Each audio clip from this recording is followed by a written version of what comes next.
Après cela, il y eut une fête des Juifs, et Jésus monta à Jérusalem. Or, il y a à Jérusalem, près de la porte des brebis, une piscine appelée en hébreu Beth-Tesda, qui est entourée de 5 portiques. Là se trouvait couché un grand nombre de malades, des aveugles, des impotents, des paralytiques, qui attendaient l'agitation de l'eau, car un ange descendait de temps en temps dans la piscine et mettait l'eau en mouvement. Et le premier qui descendait dans la piscine après que l'eau avait été agitée était guéri de quelque maladie qu'il fût atteint. Il y avait là un homme malade depuis 38 ans. Jésus, le voyant couché et sachant qu'il était malade depuis longtemps, lui dit « Veux-tu être guéri ?» Le malade lui répondit « Seigneur, je n'ai personne pour me plonger dans la piscine quand l'eau est agitée, et pendant que j'y vais, un autre y descend avant moi. » Jésus lui dit « Lève-toi, prends ton lit et marche. » Et aussitôt cet homme fut guéri, il prit son lit et se mit à marcher. Or c'était un jour de sabbat, Jean 5, 1, 9. Dans ce récit de l'homme impotent, le cœur de la question se trouve au verset 5. Il y avait là un homme qui était malade depuis 38 ans. Quel est donc l'arrière-plan juif ? Il y a peu de doute que nous trouvons ici le voyage d'Israël dans le désert, ces 38 années de la vie errante du peuple. Combien ce peuple était paralysé.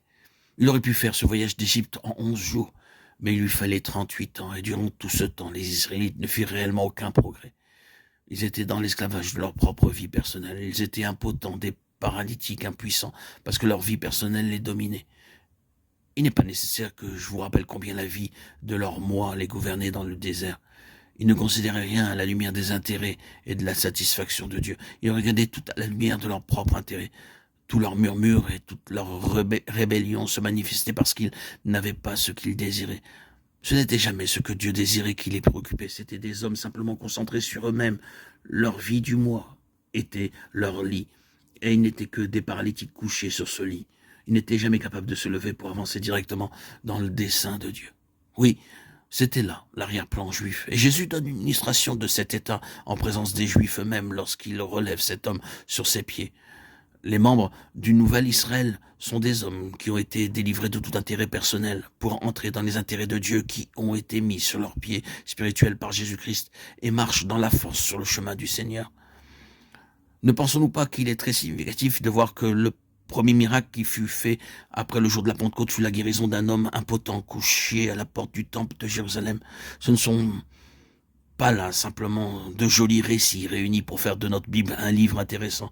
Dieu sait ce qu'il fait lorsqu'il fait le premier miracle de l'ère chrétienne, la guérison d'un paralytique impotent. Il déclare que les membres de ce nouvel Israël sont des hommes délivrés de cette impotence et mis sur leurs pieds spirituellement.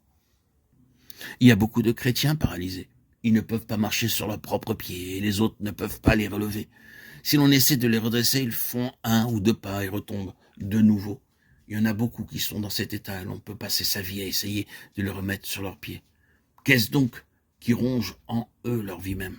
Qu'est-ce qui les rend si impuissants, qui les paralyse de manière à ce qu'ils ne puissent marcher ? C'est qu'ils sont concentrés sur eux-mêmes. Ne nous trompons pas à cet égard, c'est le moi sous quelque forme. C'est le moi qui désire être compris et apprécié. C'est le moi sous la forme d'orgueil. Ce pauvre homme a été délivré parce qu'il connaissait sa propre impuissance. Et il crut à ce que Jésus lui dit. Il crut à Jésus-Christ, ce qui signifie qu'il ne crut pas à ce qu'il était en lui-même. Oui, c'est le secret.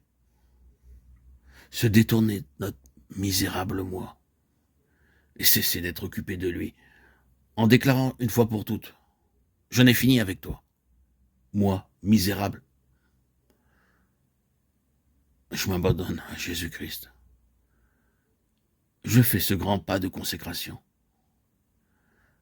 Jésus ne laissera jamais tomber ce croyant-là.